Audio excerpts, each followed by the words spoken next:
Kaudom ko kurambuso ni Roger sa usa ka adlaw. What if maminyo kag walay laing bisyo, kundi ana-ana lang? Pero dili lang kausa mo birada sa usa ka adlaw, kundi kaunom pa. Itago ko ninyo sa pangalang Sania, 32 anyos ug taga dinhi lang sa Mati, Davao Oriental. Minyo na ko sa kuang bana nga si Roger ug managsama rami og edad ug doon na pod mi 7 ka mga anak, pusot-pusot jud na DJ Sam. Unsaon nga ganado man pirmi si Roger.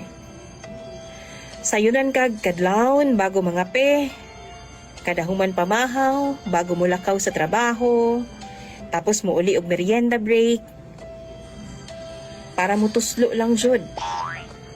Paniud to, merienda break sa hapon og kanang human og panihapon og bago usab matulog. Literal nga sa kuban na jud ko ani sa iyahang pinuti DJ Sam. Kana nga butang ang hinungdan nga nung dili magpalayo og trabaho si Roger. Dapat naalang jud siya sa duol sa mga gipuy-an, kay dili jud daw niya kaya nga dili pagbigyan ang iyang kaugalingon kung ugaling man matukaran siya. Maglain jud daw ang iyang puson DJ Sam og dili mahimutang.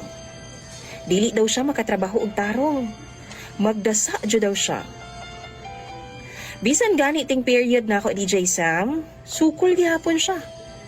Sa CR na lang namo ubuhatan ang tanan aron nga diretsyo na banwas kay messy man jud kaayo kay gireglaman ko. Wa gyud absent sa ana-ana si Roger.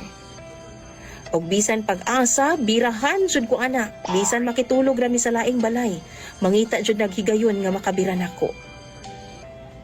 Ang problema lang nako DJ Sam, kay 7 na kabuok ang among anak.